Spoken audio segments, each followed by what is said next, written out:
What up, nerds, and what up, Aaron? It is Travis from the Nerd Herders back at you with another continuation of our conversation. Aaron, I need to apologize to you because I had actually recorded a response to your video from like months ago, but I recorded it early in the morning, the day after I had spent the night in the emergency room for accidentally eating a little tiny bit of cashew. So in that video, I was very grumpy and very just kind of negative, and I think it'd be best if I re-responded now that I've had months to recover. You're gonna hear some chirping, possibly. I'm trying to use a lavalier mic today. We'll see if that helps with audio at all, but you might hear some chirping. I've got a smoke detector that's on the fritz, but I've got energy and I've got enthusiasm that I wanted to send your way right now while it's here. So, thank you again for your response. I think you've got some really cool projects and a few of them that I had no idea you'd even started. So it was really nice hearing about those, even though the whole thing was they were projects that you hadn't necessarily continued with or abandoned. I just like hearing you talk about stuff that you do. So my favorite race and class combination in Dungeons and Dragons, as you know, I'm Dungeon Master like 95% of the time. I've never had a consistent character that I've been able to play as. I've never had another Dungeon Master for me to like explore other races and classes. But I think the race and class that I gravitate towards, because it's the one that I had the most fun playing as, is a Goliath Barbarian. And there's one character in particular who was an NPC in my very first, well, not my very first, when we had started our Forgotten Realms campaign after finishing up my homebrew, kind of our continuation as we jumped to another realm. There was a character named Morrigar who was a Goliath Barbarian. He was raised by dwarves, very similar in a lot of ways to Wolfgar from the Legend of Drizzt series. The whole character of Morrigar was kind of a combination of Wolfgar, Thor, and myself at the time. And as time has gone on, and I'm a dungeon master, I don't get to use him as a player, but I've incorporated elements of Kratos from 2018's God of War into an older, bitter version of that character. I think I have the most fun playing as a Goliath Barbarian because they're big and they can smash their way out of anything. They're very independent, so while they can work as a team player, they're perfectly capable of going off and doing things on their own, and I enjoy doing that. If I feel like my group I'm playing with, the one time I really got to use him as a player, if I feel like the group that I'm playing with is moving too slowly, or if it's a bunch of newbies that aren't super familiar with how to roleplay or how the mechanics of the game works, I can take that character and just kind of lead the charge, and it gives them kind of an example, something to play off of a little bit. I really enjoy Goliath Barbarian. I also really like halflings. I've got a whole list of NPCs that I've made up for my homebrew world, and I think the halflings are some of the... I like them because they're generally nice. They're very just kind of pleasant. A lot of times I tend to play NPCs in the world as these bitter, kind of jaded, angry people, which I'm not really well, I can't say I'm not bitter. I'm a little bitter. That's neither here nor there. I like halflings because they're just kind of cheerful and nice. They just want to chill and eat and smoke and like, I don't know. I think they're just kind of really fun, so I really like playing them as NPCs. It's also kind of funny because they always sound the same. I'll give them that sort of Samwise Gamgee candor to their talking. A bit Irish in a way. I don't know. I have fun with them. But yeah, so Goliath Barbarian, and then halflings are really like, I guess a halfling, I don't know what class. Because again, I only play the race. I've never really factored classes into it. Maybe a halfling rogue? I do like dwarves as well. I've played a couple dwarf fighters very briefly. I think aside from our very first experience playing Dungeons and Dragons, excuse me, oh my god, just got some hiccups there. I played a dwarf very briefly for like 2 or 3 sessions, and he was pretty fun. I do like doing dwarves because I like putting on a bit of a Scottish accent now and again. And they're just sort of gruff and rough and tumble, and they're all kinds of... They're like charismatic in a very tough-loving sort of way. So dwarf fighters are very, very fun. I did a dwarf... I think my dwarf character that I did years ago was a warlord, so he had fighter elements, but he also had like leader qualities, so he could like buff other players' stats. So yeah, I'm going to say that those are kind of the big 3. Goliath Barbarian, halfling, we'll say halfling rogue, and then a dwarf fighter. But definitely I lean heavily on the Goliath Barbarian because my favorite character I made, Morrigar, is a Goliath Barbarian. As for our next topic of discussion, I've been listening to a lot of audiobooks lately, and I've been trying to read a little bit more. We never really talk about books. I think we've mentioned in the past that we like to read. Obviously, as a dungeon master, I enjoy writing. So I just kind of wanted to have our next topic of conversation be like, who are our favorite authors, you know? As dungeon masters, where do we draw inspiration from, aside from like movies and TV, things like that? So I'm just gonna list a few of my favorite authors. Number one, first and foremost, being Neil Gaiman. He, and I've mentioned him before, how I listened to his audio drama of The Sandman.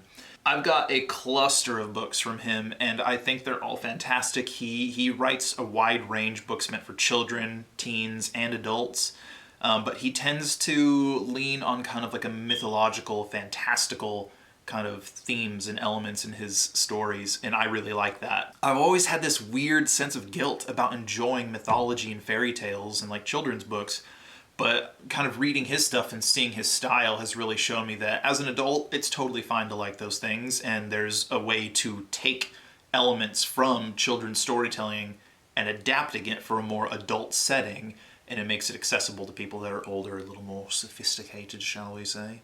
So Neil Gaiman, number one. Number two, R.A. Salvatore. Again, there's one book of his that I've read that was not The Legend of Drizzt, and it was called The Highwayman, and it was a beautifully crafted story. Everything about it I enjoyed. A friend of mine from back in the day checked that book out for me at a library when we were in college, and I absolutely adored it. I've read 16 books from the Legend of Drizzt series, which I think the Legend of Drizzt is only 13, so the other 3 are from the Hunter's Blade trilogy. But it's all about Drizzt and the Companions of the Hall, and I love those characters. I love the world of the Forgotten Realms.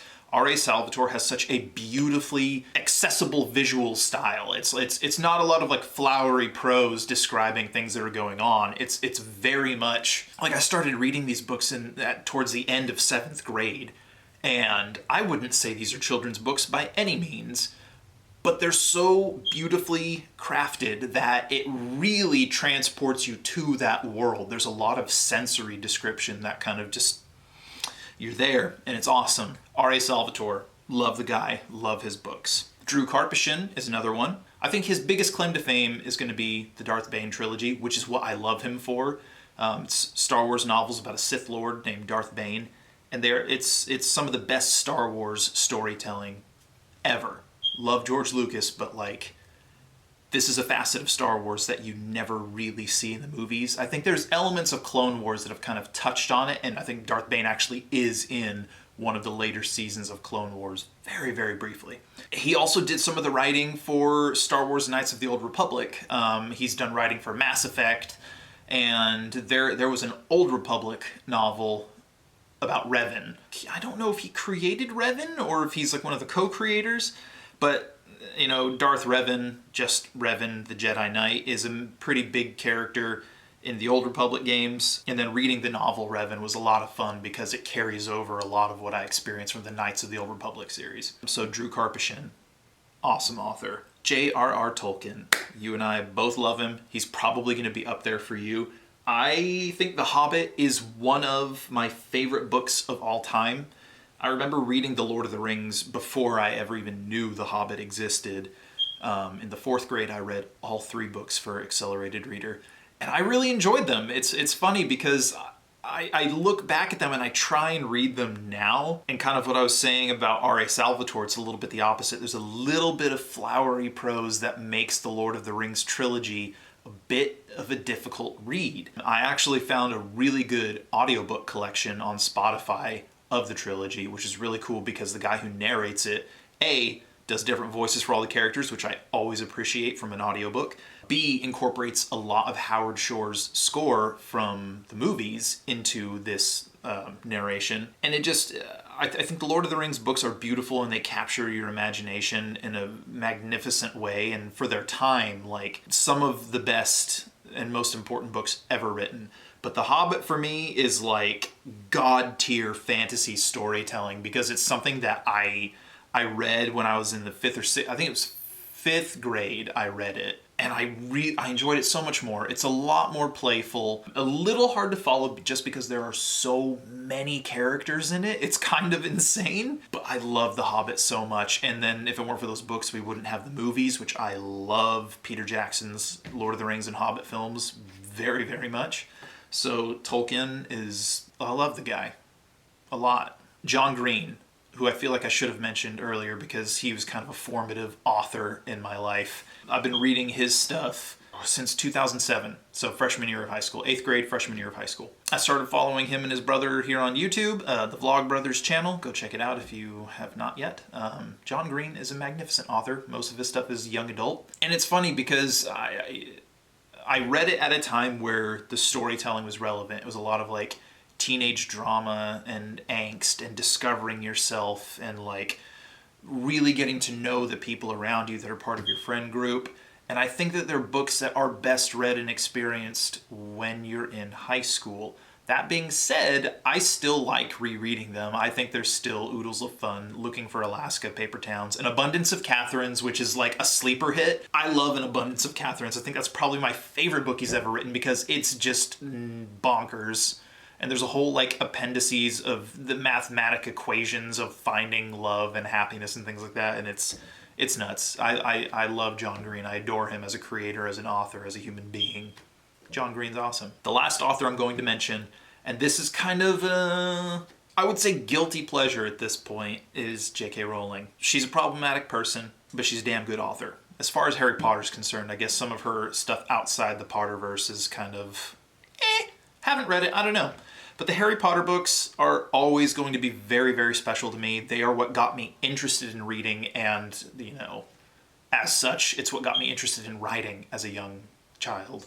I don't necessarily agree with everything that she has to say about the human experience, but for what it's worth, I enjoyed reading the Harry Potter books growing up, and they're always going to hold a special place in my heart. That's all I'm going to say there. I look forward to hearing from you. Again, I apologize for not responding for months. We've still been talking and like playing games online and stuff. You know we don't stress out too much about putting videos on the channel. It's just something that we do for fun every now and again. But I look forward to hearing about your favorite authors, your favorite books. Oh, real quick, I gotta say, for R.A. Salvatore, my favorite book in the Legend of Drizzt series is book number 3, Sojourn. Ooh, it's so good. It's a wonderful story of transitioning, and it really sets Drizzt up, separating himself from the life he knew in the Underdark and his family there into his life on the surface and the family that he makes there, kind of leaving behind his toxic family and gaining his new supportive chosen family. Sojourn is so good, and like Mushi Montolio the Ranger is just mwah, love it. Anyways, that's enough there. I look forward to seeing what you have to say. I just choked on my spit a little bit. Sorry about that, bud. I look forward to hearing what you have to say about your favorite authors. And until next time, stay nerdy.